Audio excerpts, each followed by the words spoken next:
ഈശോയിൽ എൻ്റെ ഏറ്റവും പ്രിയപ്പെട്ട സൗരങ്ങൾ നമ്മൾ ഇന്ന് ഒരുമിച്ചൊരു സങ്കീർത്തനം വായിക്കാൻ പോകണം, ധ്യാനിച്ച് ഒരുമിച്ച് പ്രാർത്ഥിക്കാൻ പോകണം. 142 സങ്കീർത്തനമാണ് പരിത്യക്തൻ്റെ പ്രാർത്ഥന. നല്ല സുന്ദരമായ ഒരു സങ്കീർത്തനമാണ്. ഒരു 7 വാക്യങ്ങൾ മാത്രമേ ഉള്ളൂ. നമ്മുടെയൊക്കെ ഒരു പ്രാർത്ഥനയായിട്ടൊക്കെ അത് ചെല്ലാൻ പറ്റുന്നത്. എൻ്റെ ഒരു സിറ്റുവേഷൻ ഇങ്ങനെയാണ്. ദാവീദ് ഗുഹയിൽ ഒളിച്ചിരിക്കുന്നു. ആ ഒരു സിറ്റുവേഷൻ ഒക്കെ നമുക്കറിയാലോ. ദാവീദ് ഗുഹയിൽ ഒളിച്ചിരുന്നുകൊണ്ടൊക്കെ സൗളിനെ പേടിച്ച് ഒളിച്ചിരുന്ന് പാടിയ പ്രാർത്ഥിച്ച ഒത്തിരി സങ്കീർത്തനങ്ങൾ നമ്മൾ നേരത്തെയൊക്കെ പരിചയപ്പെട്ടിട്ടുണ്ട്. 142 സങ്കീർത്തനം ഒരു വളരെ പ്രധാനപ്പെട്ട ഒരു കാര്യം നമ്മളോട് പറഞ്ഞു തരുന്നുണ്ട്. 7 വാക്യങ്ങളേ ഉള്ളല്ലോ. അതായത് ദാവീദ് തുടങ്ങുന്നത് ഇങ്ങനെയാണ്: ഞാൻ കർത്താവിനെ ഉച്ചത്തിൽ നിലവിളിച്ച് അപേക്ഷിക്കുന്നു എന്നൊക്കെ പറയുന്ന വചനഭാഗമാണ്. നിങ്ങൾ ഓർക്കുന്നുണ്ടാവും, നമ്മൾ സ്ഥിരമായിട്ട് നിങ്ങൾ യൂട്യൂബിൽ ഇടയ്ക്കൊക്കെ ഇങ്ങനെ നോട്ടിഫിക്കേഷൻ വരുമ്പോൾ കാണുന്നുണ്ടെങ്കിൽ 142 സങ്കീർത്തനം നമ്മൾ നേരത്തെ ഒരിക്കലും മറ്റൊരു സാഹചര്യത്തിൽ വായിച്ചിരുന്നു.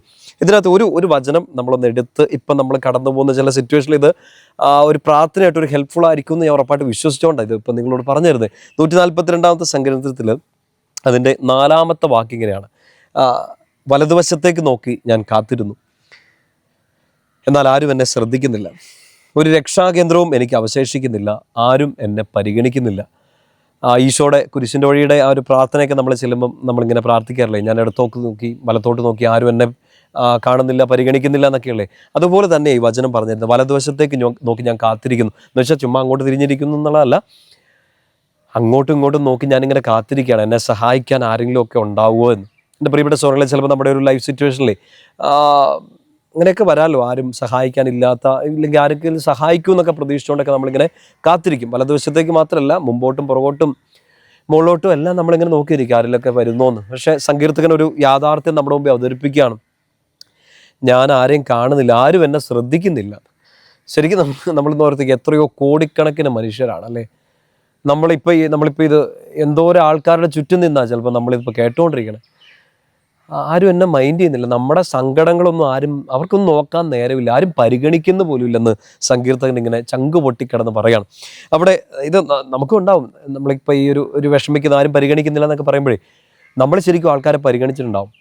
നിങ്ങൾ ശരിക്കും ഒരുപാട് വിഷമിച്ച ആൾക്കാരെ ഒത്തിരി സ്നേഹിച്ചു, പരിഗണിച്ചു, അവർ സങ്കടപ്പെട്ടപ്പോൾ അവരുടെ കൂടെ നിന്നു. പക്ഷേ ഇപ്പോൾ നിങ്ങളെ ആരും പരിഗണിക്കുന്നില്ല എന്നുള്ളതേ, അത് ചിലപ്പോൾ സങ്കടം കൂട്ടും. മറ്റൊരു കാര്യം, ആരും സഹായിക്കുന്നില്ല എന്ന് ചിലപ്പോൾ വലിയൊരു സാമ്പത്തിക ഞെരുക്കത്തിൽ കൂടെ കടന്നു പോകും. ഈ 4-ാമത്തെ വാക്യം മാത്രം ചിന്തിച്ചാൽ മതി. നമ്മളിപ്പോൾ ഈ ലൈഫിൽ കടന്നു പോകുന്ന ഒരുപാട് കാര്യങ്ങളെക്കുറിച്ച് പറഞ്ഞു തരികയാണ്. നിങ്ങൾ വലിയൊരു സാമ്പത്തിക ഞെരുക്കത്തിലായിരിക്കും, അവിടെ ഇവിടെയൊക്കെ പോയി കടം ചോദിച്ചു, ഇനി മേടിച്ച് കടം തന്നെ തിരിച്ചു കൊടുക്കാൻ പറ്റുന്നില്ല. പക്ഷെ നിങ്ങൾക്ക് എന്നെ ചെയ്യാൻ പറ്റും? സഹായിക്കാൻ ആരുമില്ല. ഇനി പോയി മുട്ടാൻ വാതിലുകളില്ല. ആരും സഹായിക്കുന്നില്ല, ആരും പരിഗണിക്കുന്നില്ല, ആരും ശ്രദ്ധിക്കുന്നുമില്ല. ഈ വേദന കണ്ടിട്ടേ അത് നമ്മുടെ സങ്കടത്തിൻ്റെ ആധിക്യം കൂട്ടും, വേദന കൂട്ടും. സങ്കീർത്തനം അത് പറയാണ്, ഈ ഗുഹയിൽ ഒളിച്ചിരുന്നുകൊണ്ട് ദാവീദ് സങ്കടപ്പെടുകയാണ്. എന്നെ ആരും കാണാൻ പോലും ഇല്ല, സഹായിക്കാൻ ആരുമില്ല, എന്നെ പരിഗണിക്കുന്ന പോലും ഇല്ല. എൻ്റെ പ്രിയപ്പെട്ട സഹോദരങ്ങളെ, അവിടെ ഒരു വലിയ ബോധ്യം കൂടെ ദാവീദ് പറയുന്നുണ്ട്. 5-ാമത്തെ വാക്യത്തിൽ ഇങ്ങനെയാണ്: കർത്താവേ, ഞാൻ അങ്ങയോട് നിലവിളിക്കുന്നു, അങ്ങാണ് എൻ്റെ അഭയം, ജീവിക്കുന്നവരുടെ ദേശത്തുള്ള എൻ്റെ അവകാശം എന്ന് ഞാൻ പറഞ്ഞു. സത്യമാണ്, ആരും പരിഗണിക്കുന്നില്ല, ആരും നോക്കുന്നില്ല, ആരും മൈൻഡ് പോലും ചെയ്യണില്ല, അടുത്തിരിക്കാൻ പോലും ഒരാളില്ല. പക്ഷെ ദാവീദ് പറയാണ്, പക്ഷെ കർത്താവേ, നീയാണ് എൻ്റെ സഹായം, ജീവിക്കുന്നവരുടെ ദേശത്ത്. അവിടെ ഈ മറ്റു മനുഷ്യരൊക്കെ ഉണ്ട്, ഇവിടെ ഇതൊക്കെ ഉണ്ട്, പക്ഷെ ആരും എന്നെ നോക്കണില്ല. പക്ഷെ നീയാണ് എൻ്റെ അവകാശം, എന്നെ സഹായിക്കാൻ കർത്താവ് ഇവിടെ ഉണ്ടെന്ന്. ഈ പരിത്യക്തൻ്റെ വിലാപം എന്നല്ല ഈ സങ്കീർത്തനത്തെ ശരിക്കും വായിക്കേണ്ടത്, പരിത്യക്തൻ്റെ പ്രത്യാശ എന്നാണ്. നമ്മളിപ്പോൾ ഏറ്റവും ബുദ്ധിമുട്ടൊരു സാമ്പത്തിക ബുദ്ധിമുട്ടാവട്ടെ, വലിയൊരു ക്രൈസിസിൽ കൂടെ കടന്നു പോകട്ടെ, എൻ്റെ പ്രിയപ്പെട്ട സഹോദരങ്ങൾ, നമുക്കുള്ള ഏറ്റവും വലിയ ശക്തിയും സഹായവും നമ്മുടെ അവകാശവും നമ്മുടെ ഏറ്റവും വലിയ ശക്തിയും ബലവും ഒക്കെ ഈശോ തന്നെയാണ്.